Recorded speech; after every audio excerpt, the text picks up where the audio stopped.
масъуд писари ягонаи хабарнигори зиндонӣ абдулло ғурбатӣ аст ки падарро ба серӣ надида. ғурбатиро замоне боздошту муҳокима карданд ки ба қавли ҳамсараш муборак қосимзода фарзанди нахустини онҳо масъуд ба дунё омада ҳамагӣ чанд рӯз дошт. дар охири соли 2022 додрас ғурбатиро ба задану таҳқири намояндаи ҳокимият ва пайравӣ аз созмонҳои мамнӯъ гунаҳгор донист ва ба 7.5 соли зиндон маҳкум кард. ҳамсари абдулло ғурбатӣ мегӯяд рӯзҳои сахтеро пушти сар карда ҳоло бо сарнавишт муросо мекунад. талош дорад робитаи падару писарро мустаҳкам нигоҳ дорад. дар ҳар мулоқот бо шавҳараш масъудро ҳамроҳ мебарад. масъудам ҳамроҳ мебарем, мо 2-3 рӯз меистем қисиш. зуд мерем, масалан 2 моҳ нашуда мерем хабар мегирем. рӯҳияш хуб аст. мо дар ҳамаи мулоқотҳо ба якдигармон масалан таъкид мекунем ки рӯ афтода нашавем ва амин хел рӯҳиямон шукри худо побарҷост. он рӯзҳо бисёр ғамгин мекунад ва мо аз он рӯзҳо кам ёд меорем ва дар сари ҳамон мавзӯъҳо кам суҳбат мекунем. чӣ хел зиндагӣ мекунем? серӯз мақсад мо зиндагӣ мекунем. хурду хӯрок мебарем, хӯрок мепазем, мешинем сари миз мехӯрем. ҳамин хел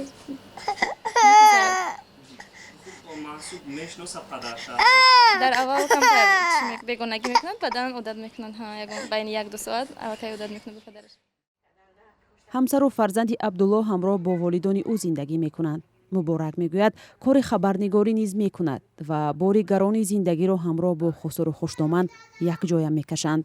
модари абдулло пайваста ба бегуноҳии ӯ таъкид мекунад ва бовар дорад рӯзе писараш озод шуда ба наздашон бармегардад. мегавчад ами фақат фикр ки ман журналистам, ман рӯзноманигорам, дига ягон хеле террористе чи экстремизмаи тари нестам. ман фақат оча журналистам. ман касби худам иҷро кардам. хай мегам нашид нафаҳмидан марам ё ки ман хай ман нафаҳмидам мегам тари ягон чи ба кала намегирам.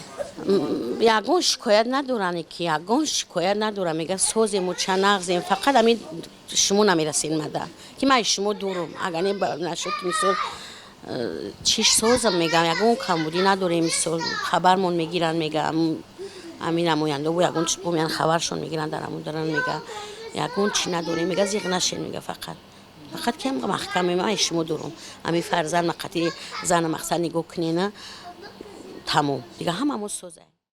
сарнавишти фарзандони далери имомалӣ хабарнигори дигари зиндонӣ аз масъуди кӯчак фарқ дорад. онҳо бузургтаранд ва ҳамеша омадани падарро мунтазир мешаванд. ҳоло аз манзили иҷора дар пойтахт ба деҳа рафтанд.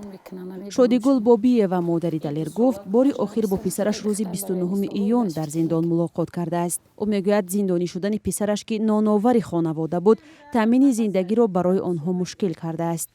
бобиева мегӯяд фарзанди зиёд надорад, чун солҳои ҷанги шаҳрвандӣ якбора 5 фарзандашро аз даст додаву бо талошҳои зиёд тавониста далер ва бародарашро бузург кунад. одат кардам оча мега зиндагим мисол саломатим хуба ягон вақте ки ками касалол ангом мешава ки қапир хай бо дору давош мебарем метемша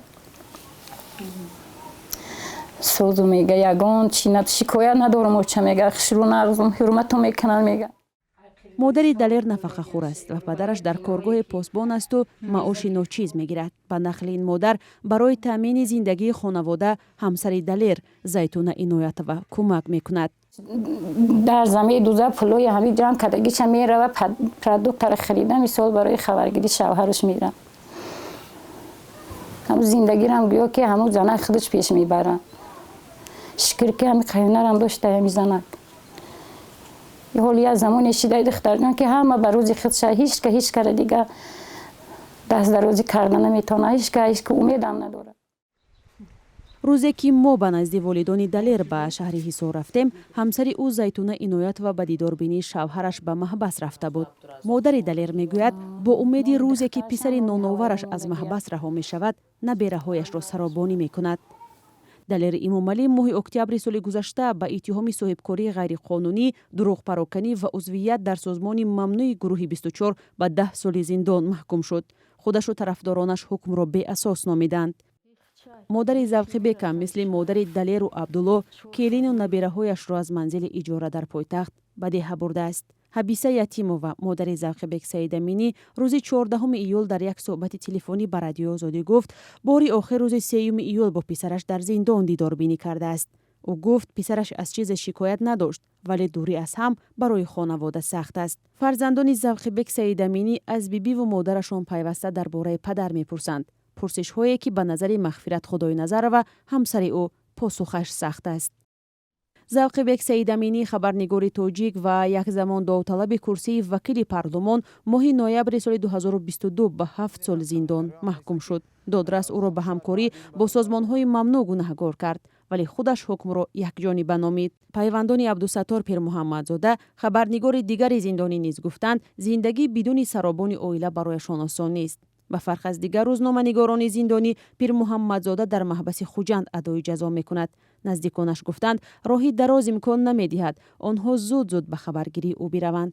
додгоҳи ноҳияи Исмоили Сомонии Душанбе Абдусаттор Пирмуҳаммадзодаро моҳи декабри соли гузашта 7 сол аз озодӣ маҳрум кард. баъдан худаш дар як номае аз боздоштгоҳ навишт ки аз рӯзи аввал зери фишори равонӣ ва шиканҷа буд то иттиҳоми ба қавлаш бофтаву сохтаи мақомоти милисаро ба дӯш бигирад.